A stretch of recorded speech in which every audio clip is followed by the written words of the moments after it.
আজকে আমরা দেখব পদার্থবিজ্ঞান দ্বিতীয় পত্রের নবম অধ্যায় পরমাণুর মডেল ও নিউক্লিয়ার পদার্থবিজ্ঞান থেকে চট্টগ্রাম বোর্ড 2024 সালে আসা প্রশ্নটি। তো প্রশ্নের শুরুতে উদ্দীপকে বলা হয়েছে রেডিয়ামের অর্ধেয় মানে হচ্ছে গিয়ে টি হাফের মান বলা হচ্ছে 1620 বছর এবং রেডিয়ামের প্রারম্ভিক পরিমাণ মানে হচ্ছে এন নটের পরিমাণ দেওয়া রয়েছে 1 × 10⁻³ কেজি। এটাই হচ্ছে আমাদের উদ্দীপক এবং আমাদের গ নং প্রশ্নে বলা হয়েছে রেডিয়ামের অর্ধেয় নির্ণয় করো। রেডিয়ামের অর্ধেয় মানে হচ্ছে টাউ ইজিক্যাল টু হোয়াট, এটাই আমাদের বের করতে করার কথা বলা হয়েছে। তো আমরা যদি এখন গ নং প্রশ্নের উত্তরে যাই, আমাদের এখানে দেওয়া আছে রেডিয়ামের অর্ধেয় টি হাফের মান দেওয়া আছে আমাদের 1620 বছর। বের করতে বলা হয়েছে রেডিয়ামের গড় আয়ু মানে হচ্ছে টাউ ইজিক্যাল টু হোয়াট। তো আমরা সকলেই জানি টাউ ইজিক্যাল টু টি হাফ 0.693। এটা আমরা কিভাবে জানি? আমরা এমনিতে আমরা জানি যে অর্ধায়ুকে টি হাফ দ্বারা প্রকাশ করে। টি হাফ সমান আমরা জানি 0.693/λ, ঠিক আছে। আবার আমরা আরেকটা সূত্র জানি ল্যামডা ইজিক্যাল টু 1/টাউ।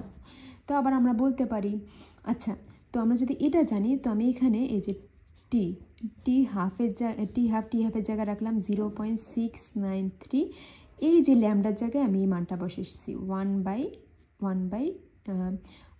1/টাউ, ঠিক আছে। তো 1/, যদি টাউ হয় তো এখন আমি এই যে টি হাফ এই যে এখানে 0.693 আর এটা কি হয়েছে, এটা যদি ভাগটাও করে চলে যায় তাহলে গুণ হয়ে যায়, যে টাউ থেকে যায়। এবার আমাদের তো বের করতে বলছে টাউ মানে গড় আয়ু। তো আমি যদি গড় আয়ুটি পাশে রাখি, মূলত আমি টোটালটাকে যদি এই পাশে রাখি তো এই পাশে আমার কি থাকে যে টি হাফ থাকে। আমি তো যেহেতু টোটালটাকে আমি এই সাইডে রেখেছিলাম, তো এই যে টাউটাকে নিচে টি হাফটা যদি পাশে থাকে আমার, তাহলে টাউটাকে আমি পাশে রেখেছি, তো হচ্ছে 0.693টা কী হয়ে যাবে, নিচে চলে আসবে। মূলত আমি এখানে একটা লাইন স্কিপ করেছি, এই যে 0.693টা এই সাইডে রেখেছি আর টি হাফটাই পাশে রেখেছি। তো তাহলে তো আমাদের এই সূত্রটা চলে আসে, তাই না? এখন এই সূত্রটা চলে আসলে এই সূত্রটাই মূলত আমি এখানে লিখেছি, যদি কারো সূত্র নিয়ে কনফিউজ থাকে। এই যে টাউ ইজিক্যাল টু টি হাফ 0.693।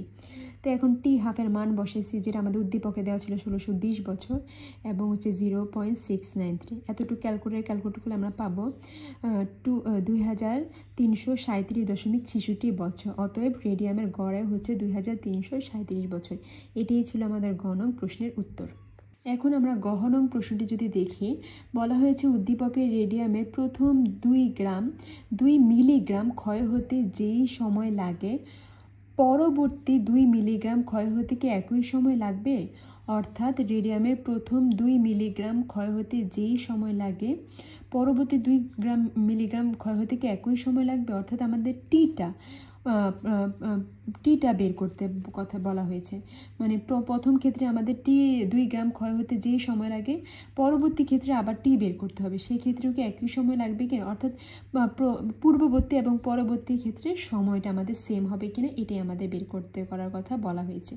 তো যদি আমরা গ নং প্রশ্নের অ্যান্সারে যে আমরা দেখব, আমাদের দেওয়া ছিল রেডিয়ামের অর্ধেয় টি হাফের মান দেওয়া ছিল 1620 বছর এবং অর্ধেয় রেডিয়ামের ক্ষয় ধ্রুবক ল্যামডা ইজিক্যাল টু আমরা জানি 0.693 টি হাফ।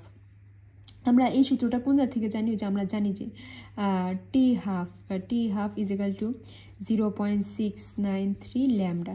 তো এটা ল্যামডার জায়গায় টি হাফ আনলাম, টি হাফের জায়গায় ল্যামডা নিলাম। তো এখন 0.693 টি হাফের মান বসালাম। এতটুকু ক্যালকুলেট করলে আমরা পাবো 4.278 × 10⁴ পার ইয়ার। এখন আমাদের প্রশ্নে আরও বলা হয়েছে এখানে প্রারম্ভিক পরিমাণ দেওয়া আছে এত কেজি মানে হচ্ছে ভরের একক কেজি। তো আমরা বলতে পারি প্রারম্ভিক মানে এটা আমি এন নট বুঝেছিলাম কেন, মানে পরমাণুর ক্ষেত্রে তো এন নটই বলে, তাই না? তো এখানে যেহেতু ভর বলছে আর ভরের একক কেজি, তো আমরা প্রারম্ভিক ভর বলবো এম নট দেওয়া ছিল 1 ইন্টু 10⁻³ কেজি। আর কেজি থেকে গ্রামে নিব কীভাবে? গ্রামে নেয় 1000 দ্বারা গুণ করে, 1000 দ্বারা গুণ করলে আমরা পাবো 1 গ্রাম। আবার 1 গ্রাম থেকে মিলিগ্রামে কীভাবে নেয়? কীভাবে? 1000 দ্বারা গুণ করে, ঠিক আছে। যেহেতু এখানে আমাদের উদ্দীপকের 2 মিলিগ্রাম, প্রথম ক্ষেত্রে 2 মিলিগ্রাম ক্ষয় হয়, পরবর্তী ক্ষেত্রে 2 মিলিগ্রাম ক্ষয় হয়, তো এই জন্য আমরা এককটা মিলিগ্রামে নিব। প্রথমে আমি কেজি থেকে গ্রামে নিলাম, গ্রাম থেকে মিলিগ্রামে নিলাম। এখন প্রথম ক্ষেত্রে 2 মিলিগ্রাম ক্ষয় হতে অবশিষ্ট রেডিয়ামের পরিমাণ, যেহেতু ক্ষয় হয়, আমার তো প্রথমে কিছু প্রারম্ভিক ছিল, মানে শুরুতে কোনো একটা কিছু ছিল, সেটার থেকেই তো অবশ্যই ক্ষয় হবে, তাই না? তাহলে প্রথম ক্ষেত্রে 2 মিলিগ্রাম ক্ষয় হলে অবশিষ্ট রেডিয়ামের পরিমাণ, কিছু ক্ষয় হলে তো কিছু অবশিষ্ট থাকে, সেই অবশিষ্ট পরিমাণ আমাদের প্রথমে শুরুতে ছিল 1000 মিলিগ্রাম, আর ক্ষয় হয়েছিল প্রথম ক্ষেত্রে 2 মিলিগ্রাম, তো এই জন্য আমরা 1000 - 2 মিলিগ্রাম লিখলাম। তো এখানে আমরা পারলাম 998 মিলিগ্রাম। আমাদের প্রথম ক্ষেত্রে সময়টা বের করতে, প্রথম ক্ষেত্রে যে 2 মিলিগ্রাম ক্ষয় হয়েছিল, এই ক্ষেত্রে আমরা সময়টা নির্ণয় করব। সময় t = হোয়াট। তো আমরা সময় নির্ণয় একটা রাশিমালা জানি। সময় নির্ণয় রাশিমালা হচ্ছে, যেহেতু প্রথম ক্ষেত্রে তাই আমি t1 ধরলাম, সময় নির্ণয় রাশিমালাটা হচ্ছে কি t = 1/λ × ln m0 / m। এটা হচ্ছে গিয়ে আমাদের প্রাথমিক মানে প্রারম্ভিক ক্ষেত্রে ভর, এটা হচ্ছে গিয়ে ক্ষয় হওয়ার পর ভর। তো আমাদের 1/λ, ল্যামডার মান তো আমি প্রথমে বের করে নিয়েছিলাম আমাদের অর্ধায়ু থেকে যে ক্ষয় ধ্রুবক বা অবক্ষয় ধ্রুবক ল্যামডার মানটা বের করেছিলাম। পরবর্তীতে এবার আমরা হচ্ছে গিয়ে এখানে ল্যামডার মানটা বসালাম। এবার m0 আমাদের শুরুতে ভর ছিল হচ্ছে গিয়ে 1000 গ্রাম, 2 মিলিগ্রাম ক্ষয় হওয়ার পর আমাদের ভর থাকে হচ্ছে গিয়ে 998। তো এতটুকু ক্যালকুলেট করলে আমরা পাবো হচ্ছে গিয়ে 4.68 ইয়ার, সময় এত বছর। এবার আমরা যদি আবার পরবর্তীতে দ্বিতীয় ক্ষেত্রে যাই, দ্বিতীয় ক্ষেত্রে প্রারম্ভিক পরমাণু আমাদের শুরুতে ছিল 1000, ঠিক আছে। 1000 থেকে আমাদের হচ্ছে প্রথম ক্ষেত্রে আমাদের 2 মিলিগ্রাম ক্ষয় হয়েছে, মানে আমাদের শুরুতে তো 1000 কেজি ছিল, 1000 থেকে শুরুতে আমাদের 2 মিলিগ্রাম ক্ষয় হয়েছে। ক্ষয় হওয়ার পরে আমরা বছরটা পেয়েছিলাম এত, তো ক্ষয় হয়েছিল 2 মিলিগ্রাম, তাহলে আমরা ওখানে পাইছিলাম যে 998 মিলিগ্রাম, ঠিক আছে।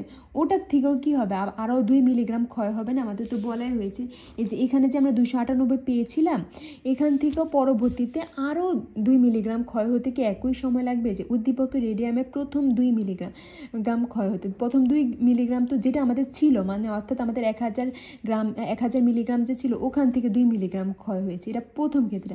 পরবর্তী ক্ষেত্রে কি আবার কি হবে? পরবর্তী ক্ষেত্রে ওই যা আমরা ক্ষয় হওয়ার পর যেটা ছিল, সেটার থেকে আবার পরবর্তী ক্ষেত্রে 2 মিলিগ্রাম ক্ষয় হবে। তাহলে সেই ক্ষেত্রে আমাদের অবশিষ্ট পরমাণু আমরা পাবো m2 998 - 2 মিলিগ্রাম। তো এখানে পাচ্ছি আমরা 996 মিলিগ্রাম। এই ক্ষেত্রে আমাদের সময় t2 1/λ × ln m0, এটা যদি আগেরটাকে তো আমরা m0 ধরছিলাম, তো এটাকে ধরবো m0 প্রাইম / m2। এখন 1/λ যে অবক্ষয় ধ্রুবক বা ক্ষয় ধ্রুবকের মান × ln এই যে m0 এর মান 998 এবং হচ্ছে m2 এর মান হচ্ছে 996। এতটুকু ক্যালকুলেট করলে আমরা পাচ্ছি 4.69 ইয়ার। আমরা প্রথম ক্ষেত্রে যে 1000 থেকে যে 2 মিলিগ্রাম ক্ষয় হয়েছিল, তখন আমরা সময় পেয়েছিলাম 4.68 বছর। আর দ্বিতীয় ক্ষেত্রে আমাদের যে প্রথম ক্ষেত্রে যে 2 মিলিগ্রাম ক্ষয় হয়েছে, ওটার থেকে আরও 2 মিলিগ্রাম ক্ষয় হলে আমরা বছরটা পাচ্ছি 4.69 ইয়ার। তো এখানে হচ্ছে 68 আর হচ্ছে 69 ইয়ার, তো দুইটার ক্ষেত্রে তো সময় মিলল না। তো আমরা বলতে পারি এক্ষেত্রে t1 = t2। সুতরাং উদ্দীপকের রেডিয়ামের প্রথম 2 মিলিগ্রাম ক্ষয় হতে যেই সময় লাগে, পরবর্তী 2 মিলিগ্রাম ক্ষয় হতে একই সময় লাগবে না, একটুখানি কিছুটা কম বেশ ছিল আর কি, যার কারণে আমরা দুইটা সেম বললাম না। এটাই ছিল আমাদের গ নং প্রশ্নের অ্যান্সার।